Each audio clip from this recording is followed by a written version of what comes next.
여러분 학교 다닐 때 공부 잘했습니까? 가장 어려운 과목이 무엇이든가요? 수학. 그렇죠. 대답 제대로 하셨는데, 여러분 수포자란 얘기 아시죠? 무슨 의미예요? 예, 수학을 포기한 사람들, 그렇죠. 왜 그럴까요? 이런 신조어가 왜 생겨날까요? 이 수학을 포기하게 되면은 대학은 가기는 가는데 좋은 대학은 가기 힘들어요. 한국은 특별히 그런데 좋은 대학을 가려면은 수학을 잘해야 되고 또 좋은 대학을 나와야지 취업이 잘 되는 거죠. 그러니까 수포자는 잘못하면 대포자가 되고 대포자는 치포자가 되는 거죠. 취업을 포기하는 사람들이. 다른 과목들은 쉽게 포기 안 하거든요. 그래도 억지로라도 따라가거든요. 그런데 수학은 그렇지 않잖아요. 왜 그럴까요? 다른 학문과 달리 이 기초에서부터 차근차근 마치 레고나 탑을 쌓듯이 밑에 기초가 든든하지 않으면 위에 더 올라갈 수가 없는 거죠. 그런 의미 속에서 신앙은 어떨까 그런 생각을 해보게 됩니다. 예수님께서 마태복음 7장에서 이 집을 짓는 예를 들어서 이렇게 말씀을 하셨습니다. 그러므로 누구든지 나의 이 말을 듣고 행하는 자는 그 집을 반석 위에 지은 지혜로운 사람 같으리니 비가 내리고 창수가 나고 바람이 불어 그 집에 부딪힘에 무너지지 아니하나니 이는 주추를 반석에 놓은 까닭이요 나의 이 말을 듣고 행하지 아니하는 자는 그 집을 모래 위에 지은 어리석은 사람 같으니 비가 내리고 창수가 나고 바람이 불어 그 집이 부딪힘에 무너져 그 무너짐이 심하니라 이렇게 해서 말씀하신 집을 짓는데도 그렇죠. 기초가 든든해야 좋은 집, 오래가는 집 지을 수 있는 것 아니겠습니까? 신앙도 마찬가지인 거죠. 집을 짓는 것처럼 이 기초가 잘 지어져야 신앙이 건강한 신앙으로 발전할 수 있는 거죠. 여러분 신앙생활의 기초는 뭐라고 여러분 생각하십니까? 흔히들 생각하죠. 주일 성수 잘해야 된다. 성경 많이 읽고 또 성경 공부도 해야 된다. 또 교회 나오면 봉사도 해야 되고 또 여러 가지 헌금도 하고 또 뭐 여러 가지 섬김이 많이 있어야 된다. 이렇게 말할 수 있을 것입니다. 물론 이런 활동들은 교회 생활, 신앙 생활 중에서 매우 중요한 요새 중에 하나입니다. 그렇다고 그것이 기초라고 말할 수는 없을 것입니다. 마치 그런 교회 신앙 생활은 기초 위에 세워지는 하나의 어떤 기둥이나 벽돌과 같은 그런 모습 아니겠습니까? 그 신앙생활의 다른 활동보다 더 기초가 있습니다. 그것이 무엇일까요? 저기서도 그렇게 보면은 나의 이 말을 듣고 행하는 자는 기초가 뭐냐 하면은 나의 이 말을 듣고 행하는 자라는 거죠. 여러분 성경에서 하나님께서 주로 우리에게 하시고 싶은 말씀이 무슨 말씀일까요? 구약 성경에서는 이스라엘 백성들이 끊임없이 하시는 말씀. 나는 너희의 하나님이다. 너희는 나의 백성이다. 하나님께서 주로 하시고 싶은 말씀이 그거죠. 그러면 신약에서는 뭐라 할까요? 주님께서 나는 주다. 나는 너희의 주인이다. 나는 그리스도. 나는 구원자다. 예수님께서 하시는 말씀, 예수님께서 죽으신 이유가 바로 그런 거죠. 그렇기 때문에 신앙의 가장 기초는 어려울 것 없습니다. 하나님이 나의 하나님이 되고 나는 하나님의 자녀가 되고 예수님이 나의 주인이 되시고 예수님이 나의 구주가 되시는 거죠. 지난주에 우리 김 목사님께서 성령님과 동행하는 삶이라는 말씀을 해주셨습니다. 성령 하나님이 우리 가운데서 주인이 돼서 우리에게 감동을 주시죠. 여러분 한 주간 삶 속에서 그런 성령의 감동을 성령의 타치를 느껴보셨습니까? 민감하지 않으면 못 느껴요.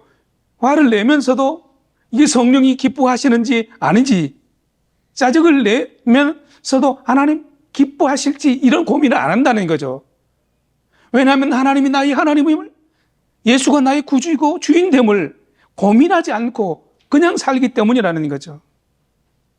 성령 하나님이 우리 안에 함께 계셔서 우리가 기대하고 바라고 원하기만 하면은 부르기만 하면 찾기만 하면은 내 속에서 나에게 감동을 주시고 말씀하시는 거예요. 성령 하나님만 그러시겠어요? 아버지 하나님은 그렇지 않겠어요? 아버지 하나님의 눈은 어디 있을까요? 자기를 바라는 분, 자기를 사모하는 자, 갈망하는 자 아니겠습니까? 특별히 약한 자 아니겠습니까?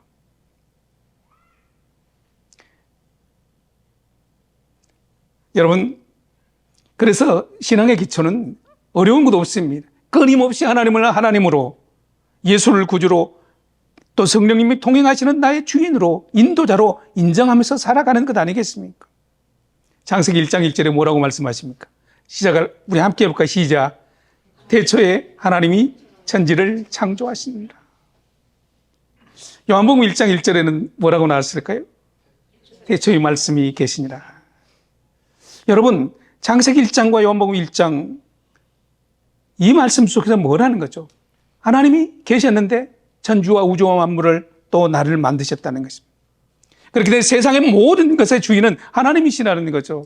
나의 주인까지 하나님이시라는 거죠. 내가 소유한 것, 내가 살아가는 내 삶의 방식까지라도 내 것이 아니고 하나님의 것이다. 그렇게 하나님에 맞게 살아드려야 되는 거죠. 세상 것이 아니라, 세상 방식이 아니라. 여러분, 수많은 사람들이 창세기 1장 1절을 통해서 하나님을 만나지 않습니까? 내가 어디서 와서 어떻게 살아야지? 이 세상은 어떻게 만들어졌을까?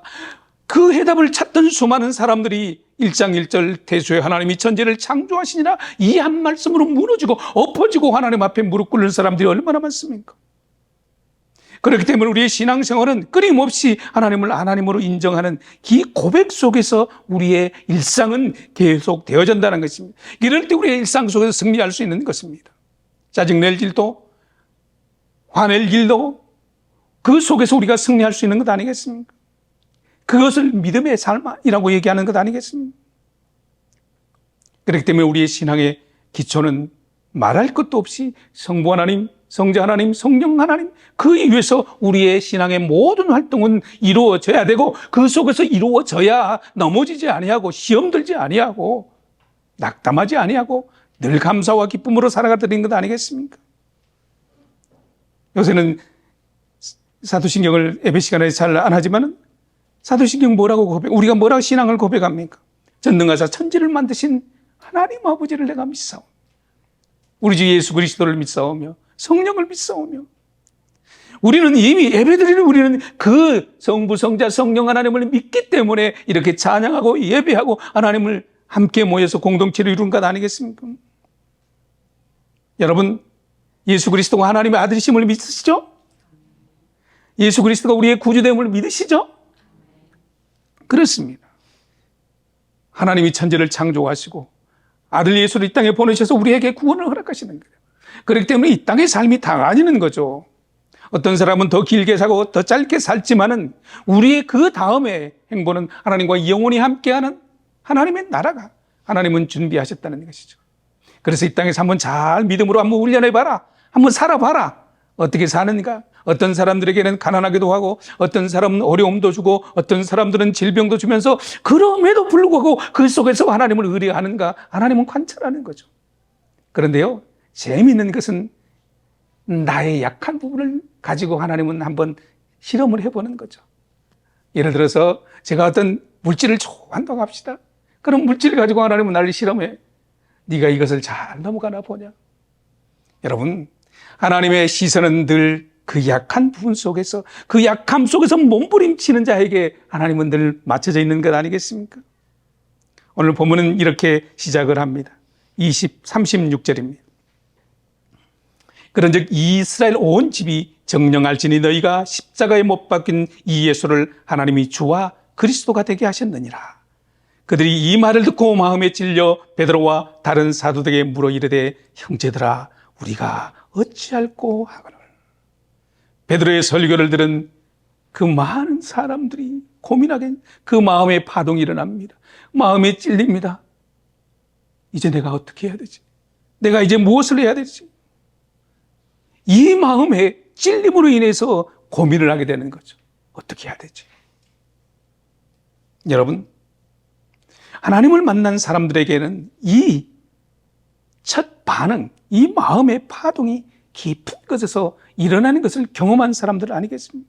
그렇게 해서 교회까지 나오는 건 아니겠습니까? 여러분은 어느 때 여러분의 심령 속에 파동이 일어나고 하나님을 향한 감동이, 눈물을 경험한 적이 있습니까? 창세기 1장 1절, 요한복음 1장 1절에서 얘기하는 것처럼 하나님이 천지를 창조를 하셨다고 해도 이 사실을 믿는 사람이 있는가 하면 믿지 못하는 정반대의 생각을 가진 사람들도 있습니다. 에이, 하나님 어디 있어? 어떻게 말로 말씀으로 천지를 창조할 수 있어? 말도 안 돼. 있을 수 없는 일이야. 똑같은 말씀을 접하고도 반응이 이렇게 달라진다는 것입니다. 마태복음 11장 16절 19절에 보면 이렇게 이 세대를 비유하고 있습니다. 이 세대를 무엇으로 비유할까? 비유하건대 아이들이 장터에 앉아 제동물을 불러 이르되 우리가 너희를 향하여 피리를 불어도 너희가 춤추지 않고 우리가 슬피 울어도 너희가 가슴을 치지 아니하였다. 흥을 돋워도 좋은 줄 모르고 슬피 울어도 같이 슬퍼할 줄 모르는 감정을 공유할 수 없는, 감동이 없는 이 시대 속에 어쩌면 우리는 살아가고 있습니다. 여러분 언제 웃어봤습니까? 언제 한번 호탕하게 웃어본 적이 언제입니까? 아니, 언제 한번 통곡하며 하나님 앞에 울어본 적이 언제 있습니까? 너무 메마르게 살고 있지는 않습니까? 반면에 우리 육체가 즐겨하는 그 자극적인 것은, 또 우리가 만족할 만한, 세상에서 만족할 만한 것은 더 찾고 헤매지는 않습니까? 세상은 살기가 참 좋습니다. 편안합니다. 그러나 내 감정을 하나님 앞에서 드러내는, 좀처럼 소리내어 웃지도 못하고 내 속에 있는 깊은 그 제약된, 아니 약한 모습들을 하나님 앞에 드러내지도 못하는 그런 비겁함이, 그런 나약함이 우리 속에 있으면서도 겉으로는 강한 것처럼 그렇게 살아가는 것, 그렇지는 않습니까? 물론 이 세상에서 생존이라는 그 삶의 무게가 우리를 압박하고 있는 것은 사실입니다. 그래서 잔뜩 생각을 바꾸게 되면 어떡하지? 노년에는 어떡하지? 늙으면 어떡하지? 병들면 어떡하지? 암 걸리면 어떡하지? 하나님을 바라보지 못하고 세상을 바라보게 되면 우리에게는 불안 요소가 너무나 많습니다. 한시라도 우리에게 평안을 줄 수가 없다는 것이죠. 그러나 하나님을 바라보면, 영원히 우리와 함께 하시는 아버지 하나님, 나의 주인 되신 그 하나님을 바라보면 우리는 다시 소망을 가질 수 있는 것 아니겠습니까? 세상에 많은 사람들은 하나님이 계시다고 해도 하나님이 보이지 않습니다. 하나님이 말씀하신다고 해도 들리지 않습니다. 그렇게 살아가는 것입니다. 그러나 오늘 본문에서 베드로의 설교를 들은 그들은 그렇지 않았습니다. 십자가에 못 박힌 그 예수님이 우리의 주인이 되셨다, 우리의 구주가 그리스도가 되셨다는 이 베드로의 설교에 그들은 심령 속에 놀라운 파동이 일어나기 시작합니다. 37절 이렇게 얘기하죠. 저희가 이 말을 듣고 마음에 찔려 우리가 형제들아 우리가 어찌할꼬. 예루살렘 광장에 모였던 많은 유대인들이 베드로의 설교를 듣고 자기의 죄 때문에 괴로워합니다. 후회하고 그 죄를 고백하면서, 여러분, 우리 속에서 나의 연약함을 보는 것 성령의 타치 아니겠습니까? 나의 죄를 고백하는 것 아무나 하겠습니까? 성령님이 그렇게 하시지 않고는 누가 그 죄를 고백할 수 있겠습니까? 그렇기 때문에 하나님이 내 안에서 일을 하실 때 내 속에서는 죄를 깨닫게 되고 고백하게 되면 그것은 뭐냐? 바로 성령이 역사하시는 것입니다. 많은 사람들이 자기의 죄를, 자기의 잘못을 알고 있습니다. 그러나 차이는 하나님 앞에서 고백하느냐 아니냐. 하나님은 끊임없이 내게 나오기를 원합니다. 내게 나와라. 죄를 고백하라. 그럼 내가 너를 붙들어 주겠다.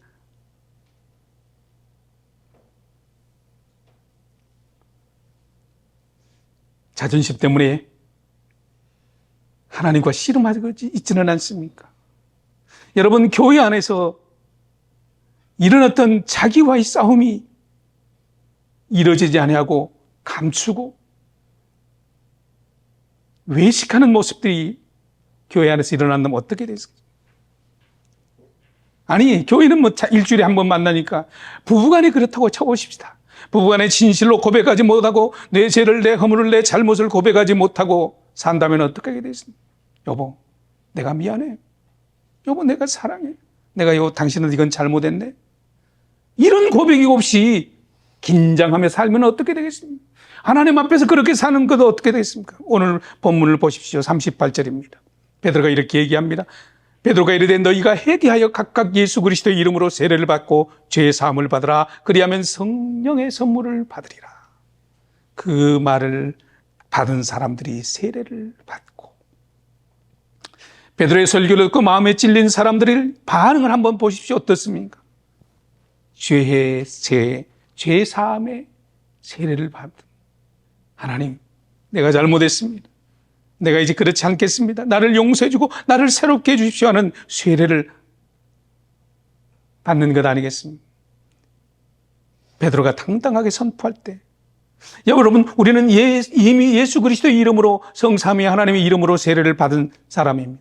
세례를 받았다는 것은 성령 하나님께서 내가 아내의 주인이 되겠다는 의미 아니겠습니까? 그 주인을 영원히 나의 주인으로 삼고 살겠다는 것 아니겠습니까? 주님이 내 안에 계신 것, 주님이 내 안에 오신 것, 이것이 복음 아니겠습니까? 복음은 다른 것이 아닙니다. 예수 그리스도를 믿는 것이 복음 아니겠습니까? 주님을 믿는다는 의미는 이제는 주님과 내가 하나 된다는 것, 주님이 내 안에 오셔서 주인이 되어 주시옵소서, 이 고백이 믿음의 고백 아니겠습니까? 세상을 사랑하던 나의 옛사람은 죽고 이제는 하나님의 뜻대로 살기로 몸부림치는 그런 하나님의 사람, 하나님의 영이 나를 인도하며 주실 때 순종하며 살겠다는 새롭게 태어나는 의미가 바로 세례 아니겠냐, 이 말씀입니다. 하나님의 영이 오시면은 강팍했던 내 마음이 부드러워지는 것입니다. 원망하고 미워했던 내 마음이 이제는 오히려 원망보다는 피차 불쌍히 여기며 가볍게 가여이 여기며 사랑하며 살게 아니겠습니까?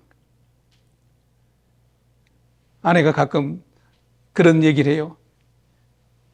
이제 나이가 뭐니 우리 서로 불쌍히 여기면서 삽시다. 젊었을 때는 그래도 지지고 볶고 싸우잖아요. 나이가 들면 그렇게 되는 거죠. 그런데 나이가 든 것보다 성령이 나를 지배하게 되면 내 남편을 보면서, 불쌍한 내 남편, 한 주간 일하는 거 얼마나 힘들었을까. 아내를 보면서 아이고, 나 같은 놈에게 시집 와서 얼마나 고생이 많아. 피차 그런 애틋한 마음을 가지고 살아가는 것, 그것이 부부 아니겠습니까? 교회에서도 마찬가지죠. 피차를 돌아볼 때 궁밀한 마음을 가지고 바라봐야 되는 거죠. 뭐 자존심 싸우려고 그 기싸움 하려고 교회 나온 것 아니지 않습니까? 여러분, 우리 속에서 이런 변화가 일어나야 됩니다. 이런 변화가 일어나는 사람, 이런 사람들을 향해서 거듭난 사람, 구원받은 사람이라 하지 않겠습니까? 그렇기 때문에 주인이 바뀌게 되면 거듭난 사람은 내 속에서 엄청난 변화가 일어난다는 것입니다. 다른 사람이 볼 때는 저 사람 옛날엔 저러지 않았는데 예수 믿더니 변했어. 이 정도는 상식적으로 우리가 들어야 되지 않겠습니까? 왜 우리 속에 그런 변화가 일어나는 것일까요? 주님이 내 안에 오시니까, 주인이 내 안에 오셔서 주님과 하나 되니까 이제는 내 생각이 아니라 주님의 생각이 드러나게 되고, 내 말이 아니라 주님의 말이 내 입에서 나오게 되는 것이고, 그전에는 원하는 것으로 행동했던 내가 이제부터는 주님이 원하는 것으로 말하고 생각하고 행동하는 그 사람이 변하는 것 아니겠습니까? 그래서 로마서 1장 16절에서 바울은 이렇게 얘기합니다. 우리 함께 할까요? 시작. 내가 복음을 부끄러워하지 아니하노니 이 복음은 모든 믿는 자에게 구원을 주시는 하나님의 능력이 됨이라. 바울이 복음을 부끄러워하지 않는 이유가 뭡니까? 바울이 복음을 자랑하는 것 이유가 뭡니까? 단 하나, 이 복음이 능력이 되기 때문이라는 것입니다. 이 복음이 하나님의 능력이라는 것입니다. 어떤 능력일까요? 나를 변화시키고 나를 새롭게 하고 나를 거듭나게 하고 나를 하나님으로 인도하는 그 하나님의 능력이 이 복음 속에 감춰져 있었습니다. 그 일은 내가 하는 것이 아닙니다. 내가 하나님을 인정했더니, 내가 하나님을 모셨더니 내 안에 계시는 주님께서, 성령 하나님께서 그렇게 하시는 것입니다. 그렇기 때문에 이 복음이 되신 예수 그리스도 이름으로 사는 사람들에게는 이런 능력이 나타나게 돼 있습니다. 안 나타나는 것이 이상하죠. 이 베드로의 설교를 들은 사람들이 세례를 받고 그날에 3,000명이나 변화했다는 거예요. 우리가 아는 것처럼 세례는 때가 죽는 것 아니겠습니까? 그것을 공동체 앞에서 선포하면서 나도 이제 예수님처럼 예수님 하시는 대로 살겠다는, 평화의 메신저로 살겠다는 그런 고백 아니겠습니까? 42절에 보면은 마지막 이렇게 말씀하고 있습니다. 그들이 사도의 가르침을 받아 서로 교제하고 떡을 떼며 오로지 기도하기를 힘쓰니라. 저는 이 말 속에서 얼마나 많은 감동을 받은지 모릅니다. 세례를 받은 그들이 그전에 하지 않았던 행동을 하게 됩니다. 서로 교제하고 떡을 떼는, 그동안에 한 공동체 안에 있으면서도 그들은 교제하지 않았다는 게, 아주 않았지는 않았지만 교통을 그리스도 안에서, 구원 안에서 교제를 나누지 못했다는 것입니다. 음식을 나누지도 못했다는 것 아니겠습니까? 이 말이 어떤 말이냐면은 이제는 연합하는 공동체가 되어지는 것입니다. 하나가 되는 공동체가 되어간다는 거 아니겠습니까? 여러분, 서로 교제 아니하고 연합하지 아니하고 어떻게 건강한 공동체를 만들 수 있겠습니까? 부부가 서로 연합하지 아니하고 어떻게 건강한 가정을 이룰 수 있겠습니까? 이것이 복음의 능력입니다. 로마서 1장 17절에는 이렇게 말씀하고 있습니다. 복음에는 하나님의 의가 나타나서 믿음으로 믿음에 이르게 하나니. 하나님의 의가 뭡니까? 하나님의 의는 하나님께서 하신 일이 하나님 의 아니겠습니까? 그러니까 하나님께서 내게 하신 일, 하나님께서 세상 가운데 하신 일, 내가 한 것은 하나도 없습니다. 모두 다 하나님의, 내 노력이 아무도 없이 하나님께서 하신 일입니다. 그래서 지금까지 여기까지 내가 살아온 것도 하나님의 은혜가 아니겠습니까? 미안하지만 우리에게 건강을 주신 분이 하나님 아니겠습니까? 세상에는 수많은 사람들이 전쟁과 위기와 사고와 이난 속에 살아감에도 불구하고 오늘까지 지금까지 하나님께서 내 건강을 지켜주시고 살아갈 수 있도록 허락하신 분이 하나님이 지켜주지 아니하였다면 우리가 어찌 오늘 있을 수 있겠습니까? 이 고백이 하나님 앞에 있어야죠. 하나님, 내 60평생 여기까지 지금까지 그 속에는 얼마나 많은 갈등이 있었겠습니까? 얼마나 많은 제약이 있었겠습니까?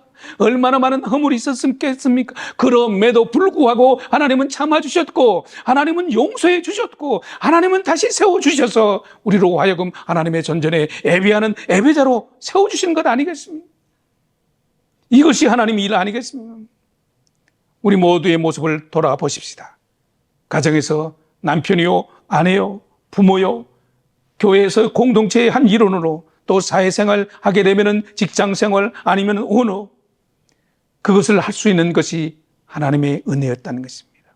여러분, 이 사실은 우리가 고백하든 안 하든 이것은 사실입니다. 복음은 능력이 된다고 말씀하고 있습니다. 많은 사람들이 내 마음대로 살면 행복할 거라고 생각하죠. 그렇지 않습니다. 많은 사람들이 그렇게 행복을 찾으러 갔지만 찾지 못했습니다. 우리의 행복은 나를 만드신 하나님 안에만 있습니다. 하나님과 관계없이 살아가는 것이 결코 행복이 아니라는 거죠. 그것은 사탄의 유혹입니다. 여러분의 한 주간은 어땠습니까?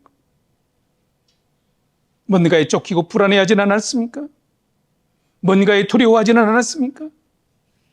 그렇다면 다시 한번 하나님 앞에서 하나님을 다시 한번 기억하고 하나님 안에 있는 나를 돌아봐야 되지 않겠습니까? 내 가정이 하나님 앞에서 평안하지 않습니까? 우리 모두에게는 하나님이 세우신 자리가 있습니다. 그 자리에서 하나님의 뜻을, 하나님의 사명을, 또 하나님의 기뻐하는 그 일을 행하라고 우리에게 모든 자리를 주어준 것 아니겠습니까? 이제 우리에게 필요한 것은 다시 한번 우리 속에 예수 그리스도가 드러나게 해야 됩니다. 예수 그리스도가 나의 주인 되어서 내 말과 내 생각과 내 행동을 지배해야 합니다. 그동안에 내 마음대로 했던 생각을, 내 마음대로 했던 말을, 내 마음대로 했던 행동을 이제는 예수 안에서 해야 됩니다. 그렇기 때문에 우리는 긴장해야 됩니다. 그렇기 때문에 우리가 고민해야 됩니다.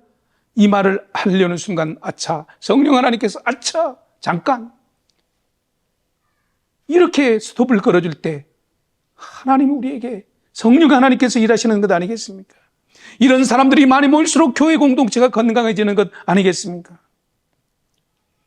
내 가정이 건강해지려면, 우리 교회가 건강해지려면 예수의 이름으로 사는 거, 예수 이름으로 말하고 예수 이름으로 행동하는 그런 믿음의 사람들이 많아져야 된다는 것입니다. 예수 안에 있는 사람들. 이제는 한 주간 우리에게 삶이 다시 주어질 텐데 이 사실을 우리는 증명해 내야 됩니다. 내 아내에게 증명해내야 됩니다. 내 남편에게 증명해내야 됩니다. 내 동료들에게, 내 직장 동료들에게 증명해내야 됩니다. 그래서 나를 통해서 예수를 발견할 수 있도록. 제가 중국에서 사역할 때 시골에서 이제 한 20여 명 학생들을 모아서 이제 성경학교를 하고 있었죠. 그런데 어느 날 사실 20명 젊은이들이 먹는 것이 얼마나 많이 먹을 때, 사실 또 가난했던 그 시절에 얼마나 풍성했습니까? 그런데 어느 날 어떤 한 노 성도님이 배추 2개를 들고 그 학교에 오셨어요. 내가 줄 것이 없어서 이것이라도 가지고 왔노라. 저는 그 마음이 지금 오랜 시간이 지났지만은 영 잊혀지지가 않아요. 여러분이 많은 것이 좋은 것입니까? 마음이 따뜻해야 좋은 것 아니겠습니까? 그 마음을 나 같으면 부끄러워서라도 못했을 겁니다. 그러나 성령이 감동하게 하시니까 전혀 부끄러움 없이 내 마음을, 성령의 감동함을 따라 드리고자 했던 그 노모의 마음, 제가 지금까지도 잊지 못하는 것입니다. 여러분, 물질 때문에 행복합니까? 마음 때문에 행복하는 것입니다. 내가 마음을 어떻게 쓰느냐?